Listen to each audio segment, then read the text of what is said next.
On a day where stormy skies were expected, we were instead treated to the brightest sunshine. I of course mean this metaphorically as well as literally, since the Italian Grand Prix we were dished up was as chaotic as I can ever remember. A star was born in young Charles Leclerc, who kept the rampant Mercedes at bay.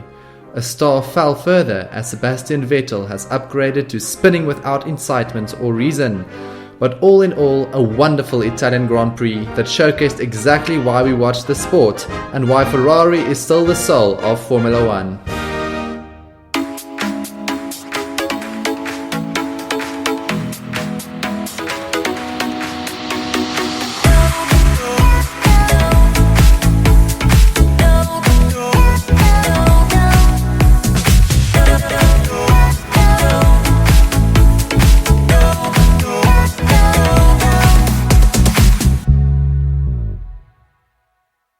Hello and welcome to the TF1 Show. I'm your host, Tinus Ferreira, the spectacles that keeps your vision at 2020 level in this myopic world of Formula One. And today it's very exciting. We have two new people joining the podcast today. So we have a very, very happy member of the Tifosi, Mr. Lourens du Preez, joining. And then also we have, just to complete this trifecta of teams and supporters of teams, we have Jacques, who is a big Red Bull fan, who is obviously going to probably keep his mouth shut throughout this episode, given that there really wasn't much to rave on about from Red Bull's perspective. But anyways, I digress. Very excited to have you guys here. Thank you for being here. And I think let's get into the action. It was a very, very interesting and exciting Italian Grand Prix. Much to discuss and much to debate. So let's get into it. Okay, so before we talk about the race, let's maybe just take a quick swerve into what happened during qualifying yesterday and the hot mess that was Q3. And I think if you watched the qualifying yesterday, you would have seen what a ridiculous end to a very exciting qualifying, I thought, up to that point. So what do you guys think about the mess there at the end? Sure. Well, it was definitely a different ending to qualifying, one that we're not used to. True. But I think it was at least a bit of excitement. Nice to have a change. But was it good excitement though? Because I was getting excited to see the final battle between Leclerc and Hamilton for that pole lap, given how close Hamilton and Bottas got on that first run. I think it was less than a tenth. So I was sort of really ramping up for that final lap, and then watching effectively a roadblock. He's like Nico Hülkenberg. I mean, what an idiot. He sent Hülkenberg out first, for those who don't know. And Hülkenberg obviously didn't want to be ahead, given the massive advantage you get from being behind another car over your qualifying lap. And Hülkenberg didn't even try and make it look like a mistake where he went off in turn one, and he just drove as slowly as possible, forcing Lance Stroll to be ahead of the pack. Obviously, Lance Stroll didn't buy it, and he then backed up the pack even more, which I think then led to the mess we ended up having with effectively only Carlos Sainz managed to actually cross the line in time, which was a bit laughable. But I guess, as a Ferrari fan, I think it was a good outcome, because Hamilton was he was probing. He was probably gonna be on pole. Actually, interestingly, so Mercedes was closer to Ferrari than I thought and I expected. Especially given, if you think about the Belgian Grand Prix last week, how far ahead Leclerc was in terms of the straight line performance, especially, and then obviously. In Spa, Merck had that second sector that was very much of a more high downforce second sector to win back the time, and still they weren't able to get close to the Ferraris. So I expected in Monza that it would be even more pronounced, the advantage from the Ferrari engine. And even earlier in the qualifying, Bottas was on a extremely quick lap, which I think he would have been on pole if he were to finish his lap. Yeah, I think he did finish his lap. I think what did happen was, so Raikkonen went off right in front of Hamilton and Bottas at the Parabolica, so the last corner at the Monza track, and they had to lift because obviously they can't, as far as I understand, they had to lift off for, But Mercedes had the pace to be on pole with that lap from I also Bottas. think they had the pace, but then who would have known what Leclerc would have been able to pull out of the bag, or even Vettel, because Vettel was supposed to get the toe from Leclerc in the final run. I mean, it was interesting. I was actually pleasantly, or not pleasantly, but I am a Mercedes fan, I guess, but surprised at how close the two were. And obviously Vettel was furious after that qualifying session, just because he was obviously expecting to get the toe from Leclerc, and then the whole mess happened, and then he was never able to put in his best lap, or he would have argued his best lap. And he was also a bit angry at Charles, because while all of this was happening, all of the backing up, Leclerc went back behind Vettel. Vettel was out in front for the majority of the warm-up lap before the final Q3 lap, and only when Ferrari explicitly told Leclerc to actually overtake Vettel on the back straight, then he went and tried to, but obviously by that time it was too late. And I think that's probably the first sort of slight flashpoint between the two drivers, I would say, where up to now they've been very complimentary toward each other, always going out of their way to say nice things about the other one. But I think the pressure is ramping up for Vettel, especially now that Leclerc won the last race, and it was at home in Monza, and Leclerc was looking strong again. And I think things are going to now start to get a bit more chilly between the two. Yeah. But all in all, with this qualifying and with all its drama, I think it's deprived us from what would have been quite an interesting qualifying session between Ferrari and Mercedes. Yes, I agree, and I think given how good Vettel's first lap was, so it was the fourth fastest time, but I think only Hamilton gave Bottas the toe. Yes, Hamilton gave Bottas the toe, and Vettel gave Leclerc the toe for the first run in Q3. And I think given that Hamilton was actually faster than Vettel on that lap, I think probably Hamilton would still have been able to get Vettel if he then had the Bottas assisted toe for Q3. But I mean, we'll never know. It was taken away from us by Nico Hülkenberg. Well, actually no, it was taken away from us by all these race engineers who thought they could outsmart each other and ended up outsmarting themselves. I think that's basically what ended up happening. And you can have all of the computers in the world and you still look like idiots. So how does that feel? Yeah, and I guess you could also say that Mercedes was in the wrong place at the wrong time for both runs of the Q3, because firstly taken away by Kimi Räikkönen going off the track in the first segment of Q3, and then secondly by the debacle of every car being on the track at the same time. So yeah, Mercedes unfortunately lost out. Yeah, they lost out, but they were quite... I mean, they seemed pretty satisfied with the outcome at the end. They weren't too depressed about it. They were like, yeah, well, they expected worse, so pretty happy, which is fair and fair play to them. And I think we need to give a shout out to the guys in yellow, to Renault, Daniel Ricciardo, Nico Hülkenberg, putting that car in 5th and 6th on the grid.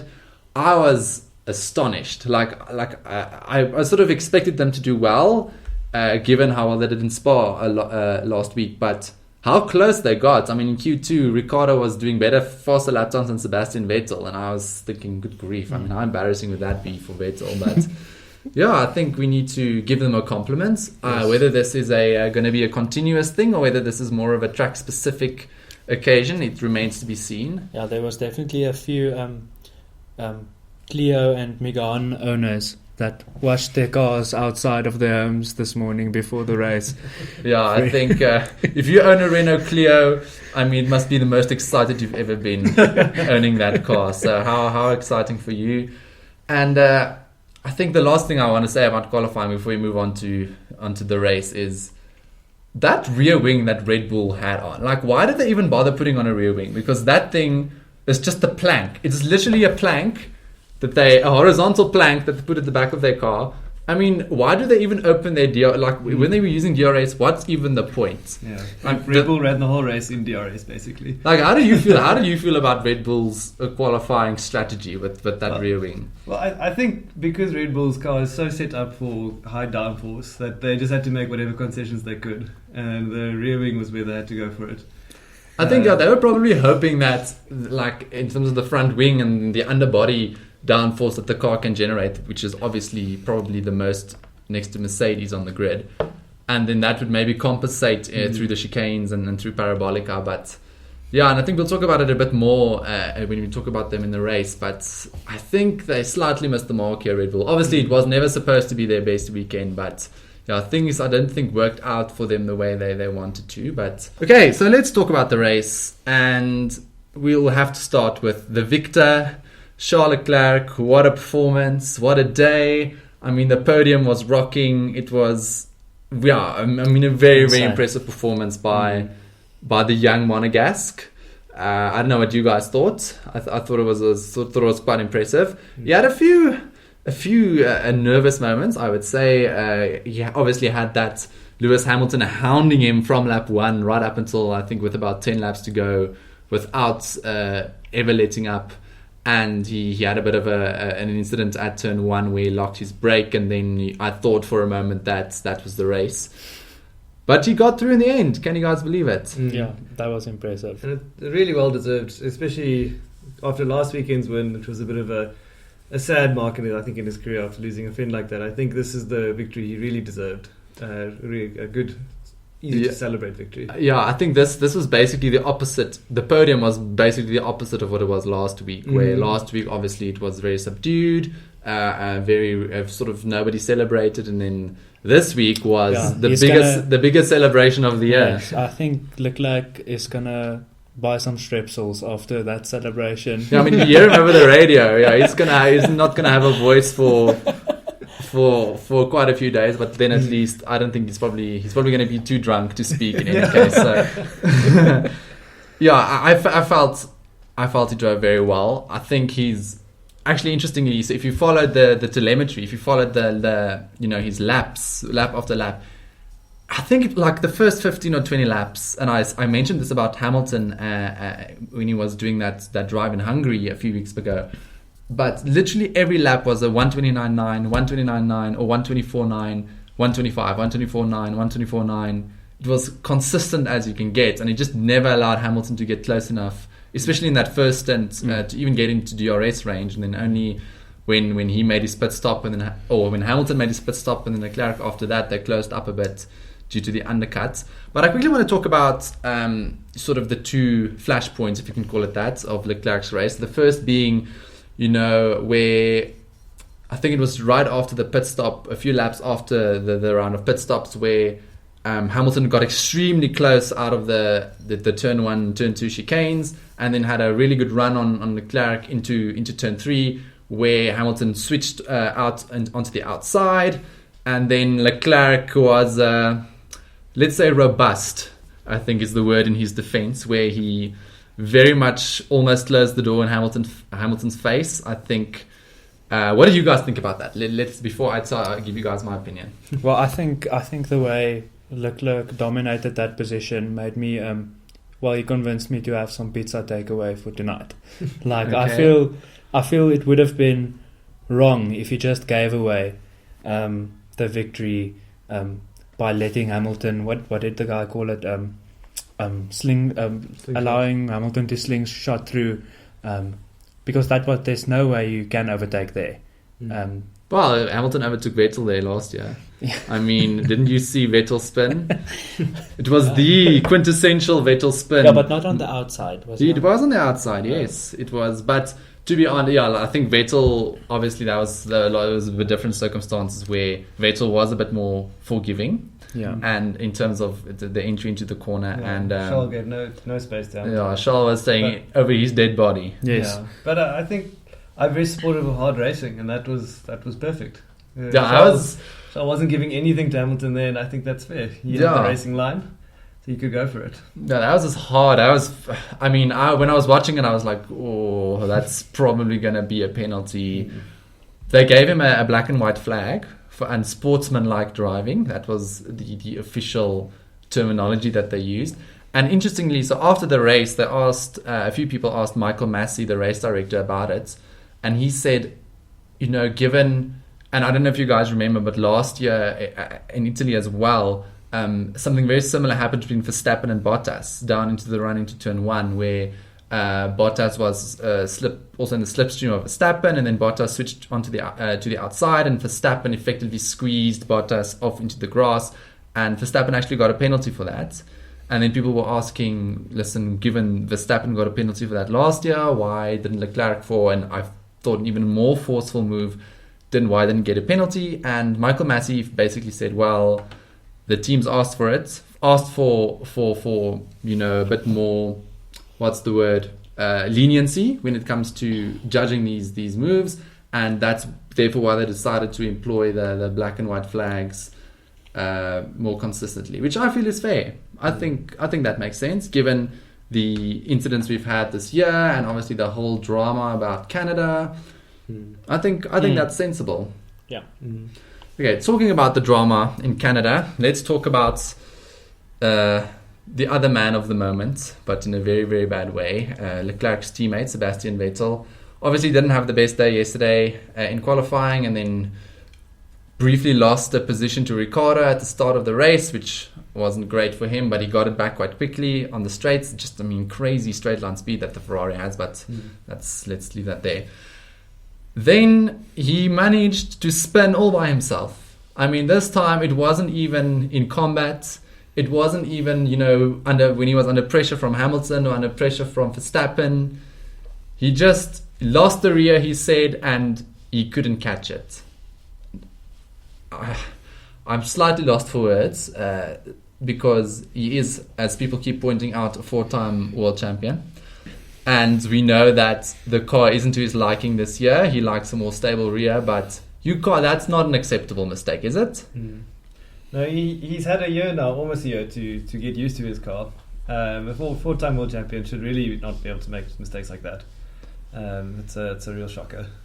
Well, especially given that this is such an important race for Ferrari, a very important race for him, given what's been transpiring between him and his teammate over the past few races, where he's been comprehensively beaten, I think is the term, especially last week and now this week. Yeah, Lourens, I don't know, you as a member of the Tifosi and a alleged member of the Sebastian Vettel fan club, what did you make of it? I think Vettel knows it's Leclerc's time to shine this time of the season.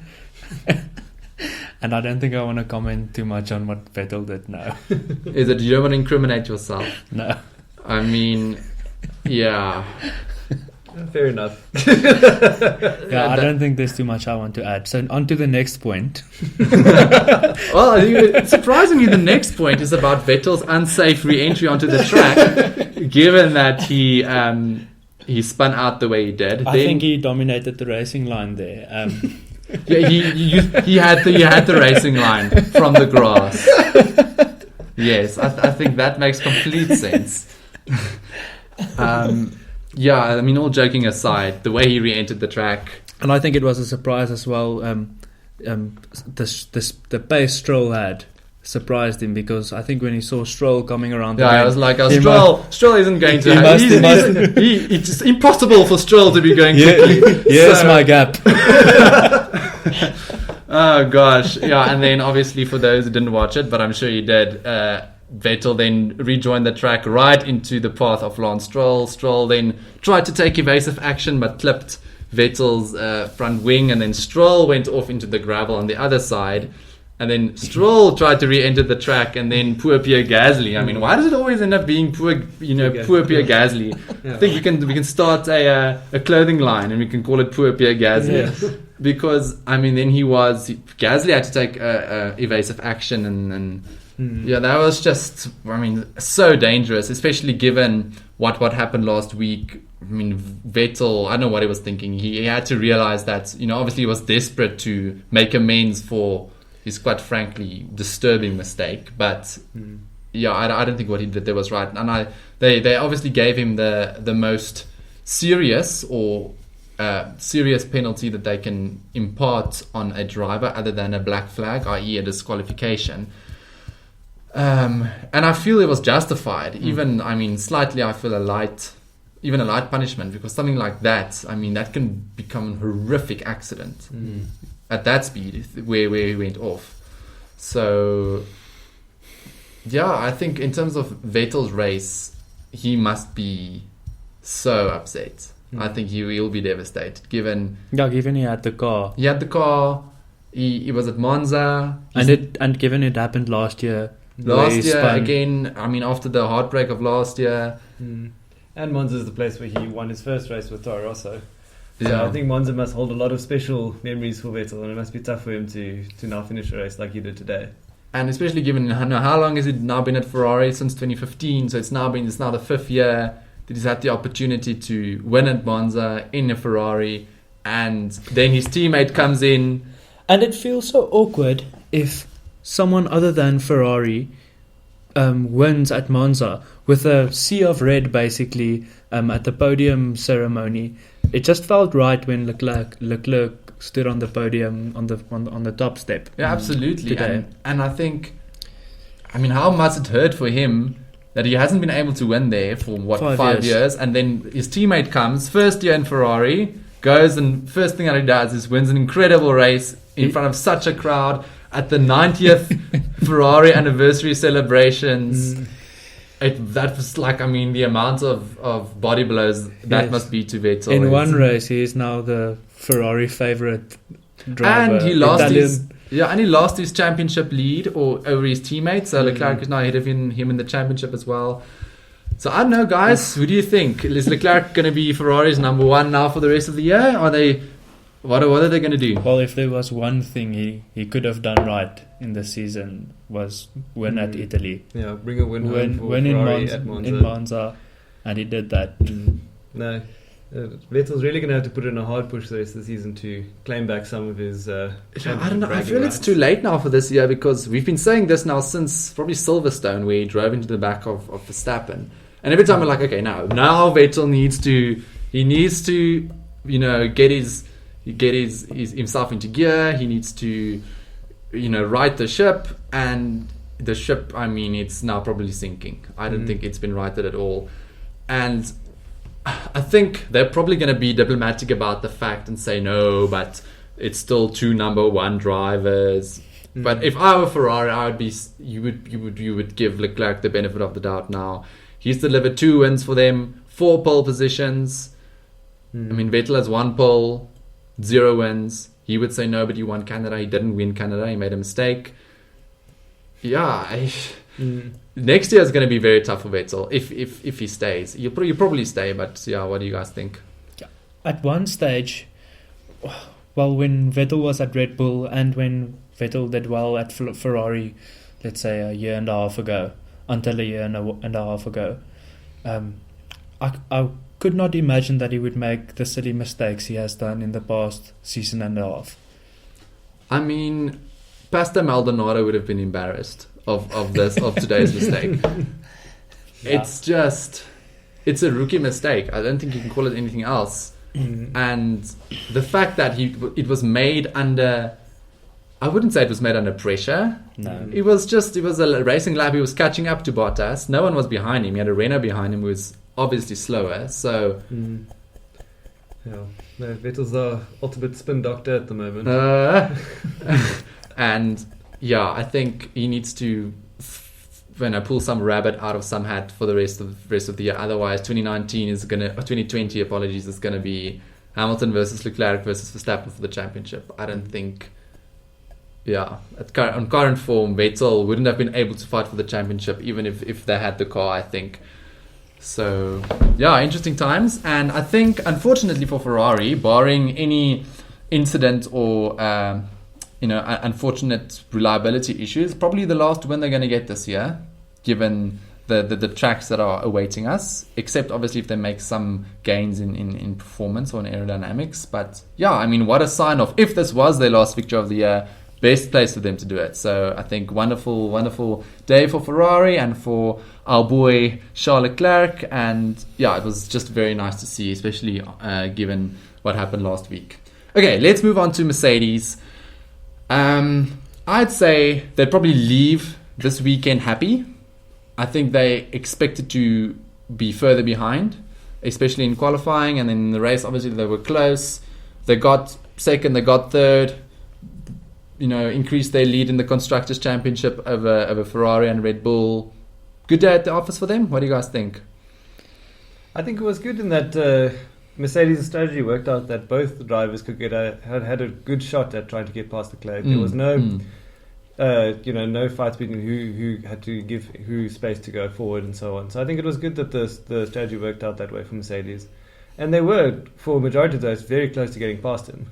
So I think 99 out of 100 times Hamilton would have probably gotten past the guy ahead of him, especially in that turn 3 type of skirmish that they had. But I mean, kudos to Leclerc. He bent the rules a bit, but he kept the position. So I think it would almost be fitting to use Mercedes' turn to lament what excellent strategy Ferrari managed to pull off today. That's actually true. I forgot to mention it. I mean, pretty well done for Ferrari putting Leclerc on the hard tires. That was genius. Yeah, I think they knew, given their straight line speed, I think they knew if they can somehow, between the Parabolica and turn 3, if they can keep their car ahead with their straight line speed over that section, they can be slower the whole rest of the lap. As long as they can keep their car ahead and keep the tyres alive. And I think they were also afraid because Ferrari's management of the tyres haven't been great over the season. So I don't know whether they did it on purpose or by accident, or were they afraid of hard tyres. I think they knew. I think on Friday they knew that, given the race runs that they did, that the medium probably wasn't going to last them the whole race. Yes. So they knew probably that if they were going to do a one stop, it was a safer option. They had to do the hard and hope that the hard works out, which it then ended up doing. So good for you, Ferrari. Yes, you did a thing. You did a thing. You did something right. We're done with Mercedes now, right? No. I think we need to give Bottas a round of applause, because I think this has probably been one of his strongest performances versus Hamilton. He was tracking Hamilton the whole time, keeping close, making sure he had the opportunity.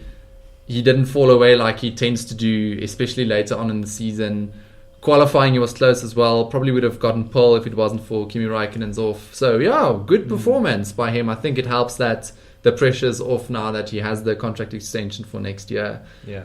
But I think promising for Mercedes.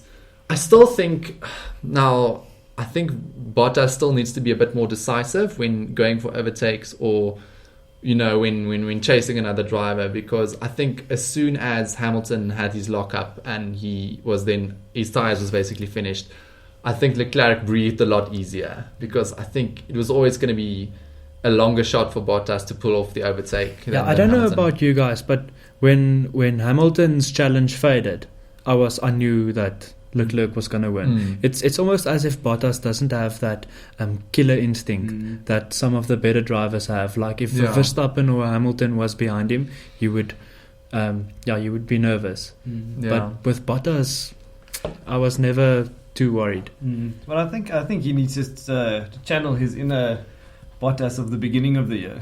I think we have the same driver, but he was so much more aggressive in the beginning of the year, which I don't know where that attacking spirit has gone. But I think also, even in the beginning of the year, he was never in a situation where he had to make an overtake stick now for a race victory or something like that. It was more, obviously, in Australia, he was just fast. He was just faster than everybody else, which is fine. And then obviously if you're ahead, then that's great. But if you're faster than everybody else and you need to get by someone, that's where things get interesting. Because I mean, if you can look at someone like Hamilton or Verstappen, they can start 4th, 5th, 6th on the grid and still somehow pull out a race win by being decisive with the overtakes, where someone like Vettel, and I mean this isn't the Bash Sebastian Vettel podcast, but he did take a while to get past George Russell today. Yeah, I mean, to add insult to injury, when you're struggling to get past a Williams in a Ferrari, then you must know things aren't going well for you. But what I wanted to say is Vettel is someone that has never won a race from lower than 3rd on the grid. So he's never started from 4th or 5th or lower down and won the race. And he's a four-time world champion, and that's, I feel, a bit of a damning statistic for him. But so Bottas, I feel, falls into that category slightly, where if he's not ahead, he's probably not going to end up ahead. But Yeah, it's a good performance from Bottas. Hamilton, again, good performance. I don't think there's much we could fault him with throughout the weekend. He was on top of Leclerc for 30, 40 laps. Oh, insane. Literally lap after lap, never giving him a moment to breathe. Leclerc was able to hold out. I am so excited to see those two and Verstappen race for the rest of the year and next year. If Ferrari can sort out their aero problems, then those three cars can be super fun. And I do think the one thing I'm really looking forward to, and you guys can say if you agree, Hamilton, especially with Verstappen and with Leclerc, is very conservative, if you can call it that at the moment, because obviously he knows they're not threat for the championship. He's gonna probably win this championship, so why would he take the risk and potentially, get in an accident, lose the 25 or the 18 points? But next year, I think when, especially in the beginning of the year, when the championship is still on the line and they are fighting for it, then I think we're going to see the Hamilton of old get his elbows out a bit and be a bit more aggressive. I don't know if you guys agree, but I think he's not been as aggressive as he could have been, as we've seen him be in I think especially if you look at especially early in his career, he did some amazing late braking lunges into turn 1 at Monza. He didn't try anything like that this year, which I thought was interesting. Yeah, well, he definitely has the luxury of being so far ahead that he doesn't have to risk himself. I 100% agree with you. Next year, the beginning of the season is going to be good.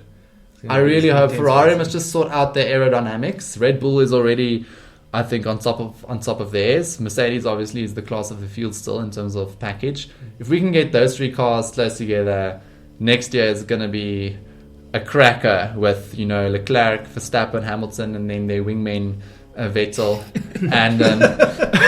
and Bottas. I mean, poor Lourens is just having the most severe chest pains after me saying that. But let's hold out for next year and hold thumbs. Okay, let's really talk about Red Bull now. Not much to say, to be honest. I think their worst performance probably since Verstappen crashed into Ricciardo's rear in where was that, 2 years ago? Last year in Baku. Yeah, they were nowhere. Yeah, they didn't have the speed today. Albon. Let's talk about Albon. So obviously he didn't get a proper Q3 lap in yesterday, so he started in 8th place. He made up a few positions, ended up in, correct me if I'm wrong, in 6th, behind the two Renaults, and obviously Bottas, Hamilton, and Leclerc. He had an eventful race where obviously he was actually doing quite well in the beginning. He was making some moves, making some passes, tried to pass Carlos Sainz in an unorthodox place where Sainz effectively forced him off the track. He lost a couple of positions and then had to obviously build his way back, overtook a few more cars, went off at turn 1 to overtake Magnussen, I think. Then overtook Magnussen, but not really properly, and then he got a 5-second stop go, I think, to serve for that. So then obviously he was relegated back out of the top 10 again. Fought his way back, obviously in a much faster car, but ended up in 6th behind Renault. I think we can say, in terms of Albon, definitely he's doing better than Pierre Gasly. Yeah. But then again, I don't know if you can do worse than Pierre Gasly. So I think we can give him that. I think Red Bull made the right call in it's his second race. Getting Albon in that car. It's his second race. It seems like he's learning quite quickly. He finished ahead of Verstappen. If you think about if you think about Canada, I mean, Gasly also started way ahead of Verstappen on the grid. Gasly got stuck behind some midfield, and then he's Verstappen starting from basically way behind him, still ended up ahead of him in the race. So Albon avoided that whole thing. He was way up the road from Verstappen still. So I think that's good. Albon as well, that move he made on Sainz, he's going to make the moves. He's going to go for it, even if it doesn't stick. So he definitely has the guts. I don't know what you guys think. Yeah, I think Singapore will be the best place to really see where Albon, how he's doing and so on. First 2 races are nice. We can give him a bit of grace to get settled in the car. But once we see Verstappen and him starting in similar grid positions, then we'll be a good spot to see how he's doing. Yeah, we haven't seen the two go head to head properly, really, with Albon taking the grid penalty last week in Spa, and then Verstappen taking it this week because of the new Honda engine. Yeah, I think it was tough to be in a Red Bull seat this weekend. Even Verstappen, I think we watched him sit behind Perez for 20 laps at the end of the race. Couldn't get past. Below with DRS, and he couldn't get past. DRS on that Red Bull was basically the most useless thing I've ever seen. That wing was so skinny. I mean, the slot was literally 3 centimeters wide when they opened the DRS. So I don't think DRS made that big of a difference for them. But I think for Red Bull, a weekend to forget. They'll be very excited for Singapore. It's going to be Merc versus Red Bull. I think in Singapore, the high downforce, the best cars with the high downforce packages are going to shine there. So I think they'll be definitely ready to rumble in Singapore. And I don't think there's much more to say there in terms of their performance. Okay, let's quickly talk about the midfield and Williams. Because they're separate. Yeah, Williams is doing so well in their own category. They're leading their own category, so that's very exciting for them. Renault, what a wonderful outcome for them. A 4th and a 5th. Gang points for them in the championship. Cyril Abiteboul must be over the moon. Great performance by Ricciardo. Great performance by Hülkenberg. Not much else to say. I mean, they did as much as they could, I think. It was a clean race for both drivers. No problems. Very well done. I mean, even Hülkenberg overtook Vettel at the start. I mean, Sebastian Vettel must have been clutching at his pearls. He literally moved backwards on the first lap. Being overtaken by a Renault must not have felt nice. But wonderful performance by the two of them. Qualifying great, race great. Let's see in Singapore what they can do. Yeah, I think it would be great if Renault were to become part of the top three, and this is a step in the right direction. I agree. I mean, between them and the McLaren, it's if they can find for half a second, it's going to be a lot more interesting next year if McLaren and Red Bull are in the mix with the top 3. So very promising signs there. Hopefully it's not a once-off. Now talking about once-offs, Lance Stroll, ladies and gentlemen, made it out of Q1.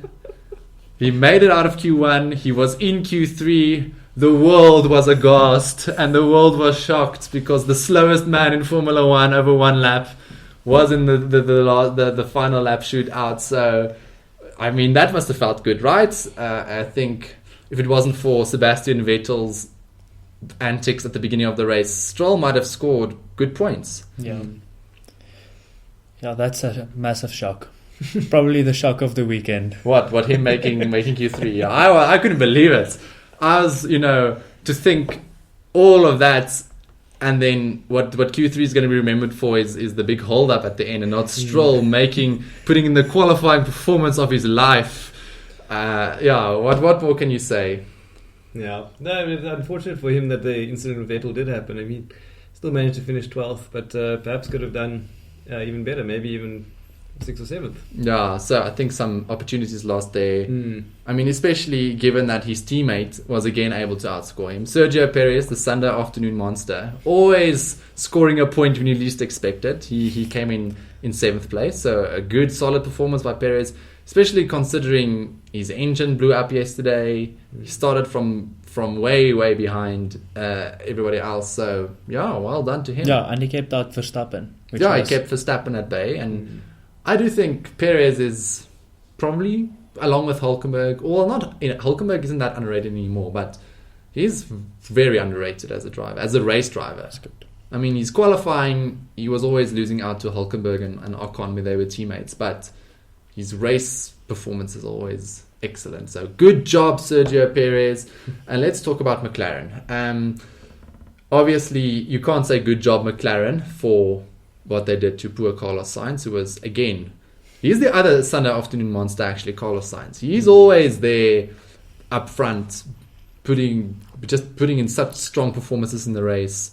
This year. Yeah, this year. Scoring good points for the team. And he was doing it again, and then in the pit stop, the wheels literally fell off. Is all we can say, because obviously they didn't attach the wheels properly, and then he had to retire immediately after. So not a great 2 weeks for poor Carlos Sainz, and none of it his fault, obviously, because he had the retirement in Spa last week because of the engine, and now this. So sad day for Sainz. He'll bounce back. Where did Norris end up? Norris ended up in 10th, so he got a point after starting from way down in the grid. So I think good performance by Lando Norris. Obviously took advantage of Sebastian Vettel and Stroll and all of them having a bit of trouble.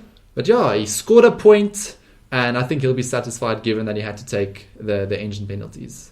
Obviously, I think overall probably a weekend to forget for McLaren. I don't think they expect it to be that strong here anyways. I don't know how they do at Singapore, because they're sort of, I don't know, I can't pinpoint yet what type of track suits them best, because they seem to not like slow corners, but they're very good in the fast and medium corners, but then also slightly draggy. So the pure straight line speed is also not something that they like too much. So Singapore might actually be a good track for them, given that it's sort of a lot of medium speed corners. Yeah. I don't know. Yeah, but well done to Lando Norris for not breaking down in the last lap. That was very shame. Well done. Shame. It's too soon. Even I don't really mind that much. Obviously, for them it's horrible, but even I was thinking Lando, shame. Poor Lando Norris. Last lap at Spa after driving so well, 5th place. My heart broke for the guy. Shame. Okay, but hopefully a better performance for them in Singapore. Alfa Romeo, I think we can briefly talk about them. Giovinazzi finished the race without making an accident, so I think we can be excited about that. And then also scored 2 points, at the same time. So a good weekend for him, I'd say. And very much at the opposite end of the spectrum is his teammate Kimi Räikkönen. Yeah, it was a Stroll-like weekend in its execution. Yeah, very, very cool weekend for the Iceman. Okay, let's let that joke slide. Let's move on to Toro Rosso. Toro Rosso, I think Kvyat drove very well. I think he was right behind Alex Albon for the majority of the race, which was obviously interesting given that Albon took the Red Bull seat that we all thought he was going to get. He wasn't closing in on Albon, he was losing ground, but he was one position behind Albon for the majority of the race, and then reliability struck him down and smited him from the points, and unlucky for him, I think. But good performance by Daniel Kvyat, again showing us that the new and improved 2019 version of Kvyat is still a very strong contender for the Red Bull seat next year if Albon doesn't do a good enough job. And he's bumping up his CV, I think. Yeah, I think he's been, from the midfield, he's been one of the drivers that has impressed most for me. Yeah, I think throughout the season. Yeah, trying to think. Obviously, Sainz, I think, has been the best midfield performer up to this point. I would have to say Raikkonen also, obviously, except for this shock of a race he had. But Raikkonen has been so good the whole year. And then Kvyat, I think, is up there as well. Yeah, I agree with you guys. He's been really, really good and really strong. Gasly, poor Pierre Gasly, TM. He drove a good race, I think. He got unlucky with the whole Vettel Stroll incident, where he then had to take evasive action and I think lost a couple of places. A bit of an average drive. I wouldn't say he's best. I have to say I'm glad that at least he hasn't fallen away completely like we feared he might after being demoted from Red Bull. So I think at least he's keeping himself in the conversation. I think the chances are slim of him getting the Red Bull seat back, but he's definitely not embarrassing himself, I would say. Yeah, no shame. Poor Pierre. The guy must be fighting some serious demons after the demotion. So I think we can give him a few races just to recover, and then we'll see what he can do towards the end of the season. Yeah, and I think the car suits him better as well. From what I understand, I think the Toro Rosso is much more to his liking. But let's see what happens. Haas, I don't know about you guys. I literally saw one Haas car the whole race. I saw when Albon tried to overtake Magnussen and went off and overtook him off the track. That's literally the only time I saw a Haas. The rest of the time, I mean, if you asked me what was happening, I wouldn't have been able to tell you. Nothing more to say, really. I mean, Grosjean ended up in 16th place behind George Russell in his Williams, which should tell you everything you need to know. And Kevin Magnussen didn't finish the race, so ended up in the garage. I mean, in a year of shocking race results for Haas, this is probably up there in terms of one of their worst. And poor Günther Steiner, I mean, he must be running out of swear words. I don't know. I don't know what the guys are going to do. They need to get Grosjean out of that car, put Hulkenberg in next year, and fix the aerodynamics, and then it'll be better. Because this year, I think they just need to accept that this is annus horribilis for Haas, and it's a write-off. It's a write-off. It's too late now. The fat lady has sung. Okay. Next is Formula 1.9. Formula 1.9. Now, shame, guys. Williams, they're doing their best. They're trying. And I think that's all we can tell them. Well, George Russell, I think a shout out for George Russell, who's really trying. He's the little engine that could, is George Russell. He's really fighting. He finished ahead of Kimi Räikkönen and Roman Grosjean, and obviously his teammate, but I mean, whatever. But George Russell, he's trying. He must be so annoyed, given that obviously he grew up with Norris, Leclerc, and Verstappen. Those are basically his contemporaries. And one's driving for Ferrari, one's driving for Red Bull. The other one is driving in a resurgent McLaren, and he's in the Williams, waiting for a Mercedes seat that's probably only going to open up in 3 years' time. Must be frustrating, a frustrating position for him to be in, but he's doing a very good job. Yeah. Again, at least he's still consistent about out-qualifying his teammate. Yeah, I mean, Kubica, shame. Obviously, this is his comeback year and his go-away year, I think, as well, because it was nice seeing him back on the grid, but I think it's pretty obvious now that he doesn't have the speed and just the capabilities that he had before his accident, and it's horrible. But yeah, he's not delivering at the moment, is he? No, he could definitely be well suited to a technical role within Williams to help them with their comeback, which is to come. Could use that. Yeah. So we'll see. We'll see what's in store for Williams. Yeah, I think they need to get Williams. They need to put another young driver, Nicholas Latifi. Obviously, get him in the car, see what he can do against Russell, and then I think it'll also be easier for everybody to assess Russell, because I think it's been difficult for us to really get a grip of how good is Russell, how well is he doing, given that the benchmark and the only one he has, given that Williams is consistently not in the midfield. How well is he really doing? I mean, he's doing everything he can, so I think that you can give him that. But yeah, let's put Latifi in the Williams next year and let's see them race.